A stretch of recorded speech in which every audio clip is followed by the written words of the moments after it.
name is Christiana, and I am making this video because we just became foster parents, and I want to tell you a little bit of about us. So, my husband's name is Johnny, and he's camera shy. No, I'm just kidding. Well, yeah, he is. He won't get on camera much. But I'm starting this YouTube channel so we could document our journey. It has been a long journey so far, so I'm going to give you a little bit of a background on us. I'm sorry if I'm a little awkward. I have pretty bad social anxiety, and I feel like I look really awkward on camera, but it is what it is. Gotta overcome that, right? Anyway, so I made a little bit, I have a few notes here so I don't forget anything. Anyway, so Donnie and I met in December of 2013. We were actually met online, and we met in that summer of 2013 online, and I wouldn't meet him until December because I was a little skeptical about meeting people from online. I don't know. So I met him in December, and then we got together officially as boyfriend and girlfriend in January of 2014. And then he proposed 11 months later. So we got engaged in December of 2014. We did have a longer engagement, not that long, but it was, I think, 16 or 17 months, and we got married on April 22nd, 2016. It was a beautiful wedding, Beauty and the Beast themed. It was my dream wedding. It was amazing. So we started trying for a family in April, right after we got married, because we are older. So I am 38 and Donnie's gonna be 40 in like 2 weeks. So we started trying for a family, and after about 2 years of trying, we went to a fertility specialist, and we were pretty much told that we had 0.1% chance of getting pregnant on our own. And then we were also told that even IVF wouldn't be a great option. So it took a little bit to come to terms with it, and it was rough. It was a rough time in our marriage, in our life. You know, it was just rough. And I think that being Christian and actually having that, what's the word I'm looking for? Having that faith actually kept us, you know, moving, and it kept things, it made things better. It was easier. I think that if I didn't have any faith, I think I would, that balloon behind me is like weird. Anyway, sorry. So I think that if we didn't have the faith that we do have, things would have been a little harder. So then we decided, hey, we're going to adopt. Adoption has always been in my heart. We have family history of people adopting. I always said that I wanted to adopt since I was a little girl, not even knowing that I wasn't able to bear children. Adoption has always been something that I wanted to do. So we went to, I researched a lot of things, a lot of places, a lot of agencies. I researched a lot for adoption, and we actually chose an adoption agency in Raleigh, North Carolina called the Children's Home Society. When we started this process, we were just looking to adopt. Then we went to the agency and we learned about foster care, and it was just as if God had placed us there to hear about foster care, and it was like a calling. We decided that foster care would be our main priority. So we prayed about it. We decided that we wanted to help. We've always been servants because we both worked in the EMS field, so emergency medical services with, you know, ambulance and stuff. So we've always had heart of servants, and we feel like being foster parents is the true example, or I'm not sure if example is the correct word, but it is truly what the gospel is about.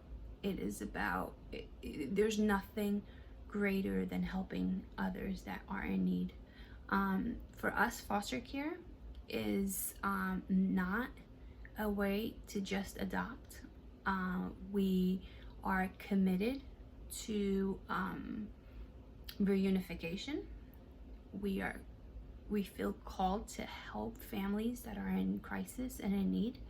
So we aren't going in blindly thinking, oh, we just want to foster and then to adopt from foster care. That is not our main goal.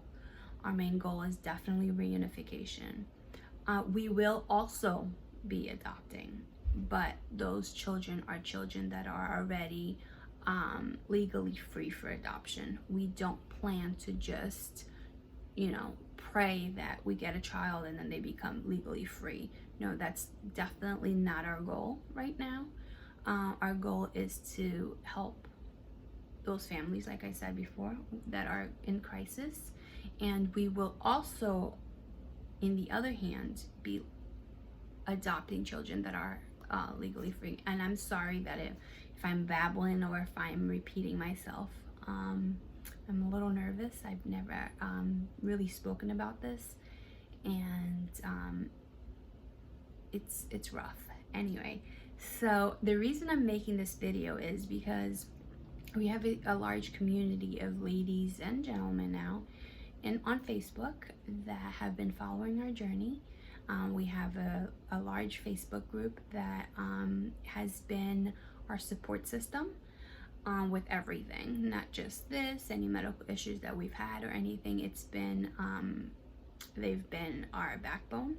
So I felt like documenting our journey will not only update people, but it will also, we hope to also inspire and help others understand the journey, and just taking you with us on this long journey will, you know, you'll be following us on everything that we do at the exact same time, so you could actually see the process. So I could give you guys a little bit of an update. We started our classes in June of 2019. Yeah, June. We actually went to the agency first at the end of April, and they didn't have any classes starting until June. Sorry if you hear the dog. We have a chocolate lab. He's back there somewhere. So we started, we went to the agency at the end of April for the information session. We applied to the agency, I think the first week of May. We got approved, and then in June we started our classes. Our classes ran until almost the end of July. Then we did the classes, sorry. So we did the classes until the end of July almost, and then we had to fill out more paperwork, tons of paperwork, and background checks, fingerprints, all the good stuff. And then we had to wait on the state of New Jersey, because we moved from New Jersey to North Carolina it's going to be 2 years. So we had to get a background check in North Carolina and one in New Jersey, since we hadn't been here long enough. So we had to wait on that. And then our specialist left the agency, so we had to, there was a little bit of a delay with that as well. We had to change specialists, so we actually got an awesome specialist. It was her supervisor that took over our case, and we started, we filled everything out. We submitted it to the state on, so we got I think we submitted it to the state on October, maybe, I don't know, 10th or 11th. And we got our certification. We got the call that we got certified as foster parents on October 21st. So today is, I don't even know, October, I don't know. I can't, I don't know. Halloween is on Thursday. Today is Sunday. I don't know. Anyway, so we've been certified a week. So I guess today's the 28th. Yeah, it has to be the 28th. So today I think is the 28th. About there. I don't know. I am so sorry. So we got certified a week ago, tomorrow. So maybe today's the 27th. I don't know. We did get a first call on Wednesday. So 2 days after being certified, we got called. Unfortunately, we were not the best fit for this child. We both work full-time, so we can't, we need a child that we could actually, you know, put in daycare or get a nanny for the days that we have to work. My husband runs his own company, so his schedule is a lot more flexible. And but I work Monday through Friday, so there's no way that we could have taken a child that was not able to go to daycare. It was so rough saying no to this call. It was like, it was the roughest thing because they really know how to tug at your heartstrings. Like, they explained to me his information. Obviously I'm not going to relay it, but they explained all this stuff and then I couldn't say yes. It wouldn't be fair to us or fair to him to take him in and then not be able to provide the attention and care, because he needs care 24 hours a day, and there would be no way that we can do that. And then we wouldn't want to take someone in to then have to disrupt, because that's not, you know, it's not good for the child, and the child is the most important. So we did say no to our first call. It was so rough to do though. So we haven't gotten, we also got like an email about someone else, but they already found a home for that child. So we haven't gotten any other calls, which is a good thing. That means no children are coming into care that need our help right now. And that's good. I can't complain about that. Yeah, so on this channel, we will be, I'll be posting about, you know, our first placement. I'll probably post a video about why we chose the agency that we chose and why we didn't go with county DSS and we went with an agency. I'll probably post some inspirational things. Like I mentioned before, we have a Christian faith group on Facebook that we are very active in, and where we post a lot of things. So if you want to join that, it's just called the Feathered Nest. It is a private group, so anything that is said in that group is private, and we encourage each other, we pray for each other. It's a great time. What else? That's pretty much it. We will be, once we get our placements, we are certified for 2 children. We have a room, 1 bedroom right now extra that we are using for foster care. We are planning on buying a house, so we could, a bigger house, so we could actually have separate rooms for the children. We have bunk beds. I'll probably do a little tour of their room when...